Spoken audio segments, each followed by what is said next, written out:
the liberal pair whom everyone loved to see on TV.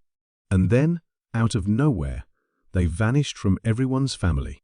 The studio insisted it had to do with a California job, but the reality was much more sinister. After years of being dubbed a meathead, Rob Reiner was ready to throw down the towel and quit directing. After deciding she despised her line, Sally Struthers spent $40,000 attempting to get out of her contract. As a shocking last strike, the writers exacted their vengeance via manipulating Mike into leaving his family to be with Muffy, a younger lady. See the tangled web of events unfolding behind the scenes that they had hoped you would never uncover. Somewhere over the sea, an idea took flight that would later become All in the Family. As a result of a 1968 magazine article, Norman Lear learnt about a British television program called Till Death Us Do. The show's antagonistic father-son relationship struck a chord with him immediately. It was quite personal. One time, she referred to him as the laziest white man I ever saw, and his father had warned his mother to keep quiet. The sharp-tongued demeanor of Archie Bunker was shaped by Lear's use of those real-life lines into the program. However, there were some challenges in getting the concert started. Famous people were thought about for Archie: Gleason, Jackie, Warden, Tom. Even Mickey Rooney showed up to a meeting, only to bolt at the sound of the pitch. The show, he added, was anti-American, and forewarned Lear that attempting to get a racist onto television would result in his execution. The idea's audacity was further demonstrated by this. Finally cast, Carol O'Connor brought the ideal blend of obstinacy and charisma to the role of Archie. Sally Struthers provided an alternate origin story for the show in a podcast she did in 2025, many years after the fact. According to her, the British series wasn't found by Lear. Who was that? Carol O'Connor. It was something he saw while in the UK and attempted to modify on his own.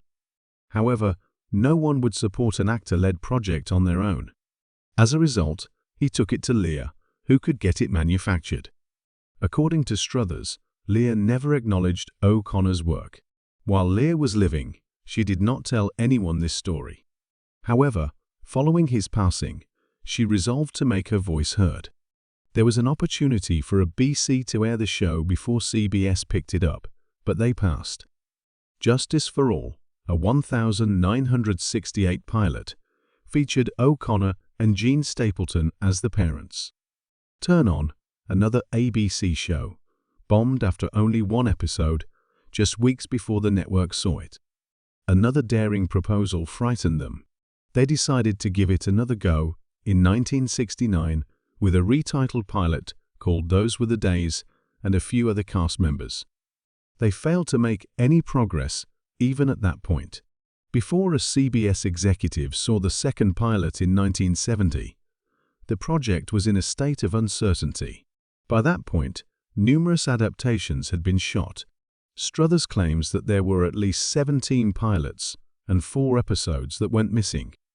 One of those included Beverly Hillbillies' Irene Ryan as Edith. Envision the show airing that alternate version. Big changes were also happening at CBS at the time. Back in 1971, they cut a number of rural shows off the schedule. Yes, including Lassie, Green Acres, and Mayberry RFD. The target audience they were going for was the type that advertising love, young urbanites. The year CBS murdered anything with a tree in it, one actor joked. However, by removing such long-running favorites, space was created for innovative new series such as Maude, All in the Family, and M.A.S.S. All of a sudden, normally taboo subjects like racism, war, and abortion were front and center on television. The part of Archie Bunker was almost filled by someone else, even after CBS became involved. Before deciding on O'Connor, Lear had spoken to other actors, including Rooney and Gleason. O'Connor would not return from Europe until Lear guaranteed to cover his return airfare in the event that the play was a failure. This was after Lear had finally offered him the part. He was that uncertain. Even the first script was too much for him. CBS felt the same way. They had extra operators on standby the night it aired in case they got irate phone calls. O'Connor, however, became Archie Bunker for all time, and the show received love instead of condemnation. Even more challenging was casting the remaining family members. Before finding the one that seemed most natural, Gloria and her husband tried 3 different actor pairings. Both Kelly Jean Peters and Tim McIntyre were in the first pilot. Chip Oliver and Candice Azara followed. At long last, Sally Struthers and Rob Reiner were chosen by CBS upon their takeover. Suddenly, everything fell into place for the show. Playing Mike, aka Meathead, was not an easy road for Reiner. He had performed in a handful of minor roles, including one in which he uttered a single word about Batman. The part was appealing to Richard Dreyfuss. The show's daring message concerned Harrison Ford, so he declined. Reiner had previously tried out and been turned down for an audition. But after seeing him in a dramatic sequence on another program, Norman Lear decided to give him another chance. It was totally Reiner. He immersed himself in the part despite his preference for directing over performing. Along with staying for the most of the series, he also contributed to the scripts for a couple of episodes.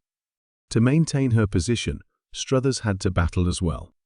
Even though she had laryngitis, she nevertheless managed to beat out Penny Marshall, who was dating Rob Reiner and would later become his wife, during the auditions. Struthers continued for 8 more seasons, although the going got tough at times. Unnoticed, she felt. It was easy to forget most of her lines. "Please, I will assist you in setting the table, Ma." She attempted to quit by season 5, even employing solicitors, in her state of extreme frustration. There was no result.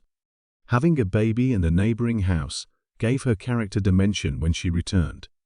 The final seasons, she added, were the best. O'Connor, on the other hand, became the show's beating heart despite his initial reservations. The role earned him 4 Emmys. Like many others, he was unwavering in his pursuit of truth. During a CBS workers' strike, he skipped 3 programs due to his refusal to cross the picket line. However, he did claim that the show might have carried on without him at one point. That subterranean house was constantly bustling with activity. Initially, CBS was anxious when All in the Family premiered in 1971. Even before the show started, the network warned viewers that it will address sensitive issues like racism, humor while addressing delicate topics like sexism. Relaxed and childish sitcoms were the norm back then. The airways were crowded with silly, uncontroversial sitcoms like Green Acres and the Beverly Hillbillies. The arrival of All in the Family was, thus, a shock. It was completely unique. However, it captivated viewers instead of turning them off. Not everyone sat on the sidelines. It soared to the top of the American ratings and remained there for 5 years running. Such a run had never occurred previously. What made the show relatable was its focus on everyday life in American households. Wars were breaking out inside families due to differences in politics, race, and morals. Archie Bunker and his family acted out their disagreements on TV. On some level, it was humorous. At first, the cast didn't exactly shine, but things quickly turned around for them. They were forewarned by the filmmaker to get ready for stardom from the start. He was spot on.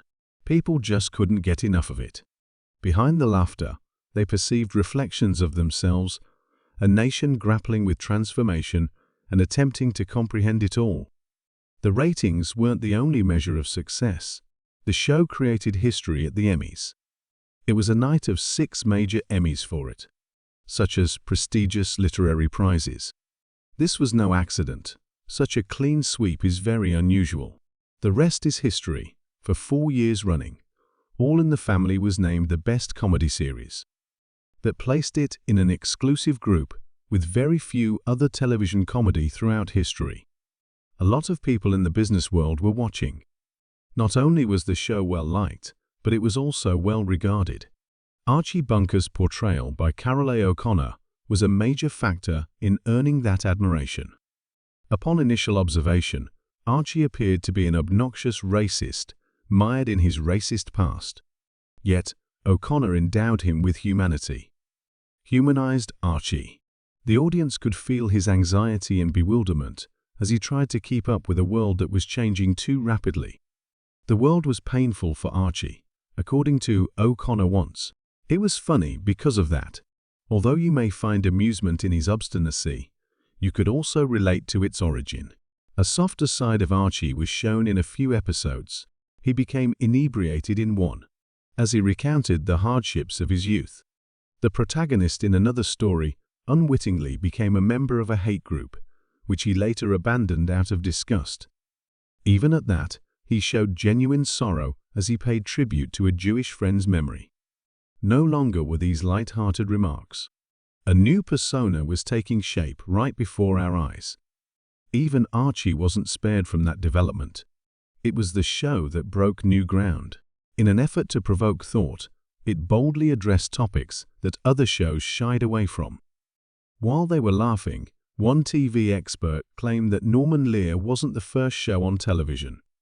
Afterwards, on television, the show's creator, Lear, wasn't merely looking for laughs. He had an argument to make. Then, he did it. The show's audacity inspired subsequent comedic takes on weighty subjects, such as Good Times, Maude, and the Jeffersons. Museums, too, were notified. As significant artifacts of American culture, Archie and Edith's chairs eventually found their way to the Smithsonian. That's how significant the show was. Yet without Fred Silverman, it might not have been possible. With an uncanny knack for knowing what audiences wanted to see, he was a youthful programming executive at CBS. Golden Gut was the name they gave him. Silverman noticed something unique in the family, even if everyone else was terrified of them. He battled for its airtime. Additionally, he secured a prime Saturday night spot for it, which allowed it to reach a wider audience. Gloria was striving to find her place in the world, trying to strike a balance between tradition and a desire for change, much like many other women in the 1970s. The marriage she was married to became strained as a result of her maturation. Michael redirected his attention to his studies after they relocated to California. Gloria was also left out. Their once solid bond started to fall apart. Academics had always played a significant role in Michael's personality.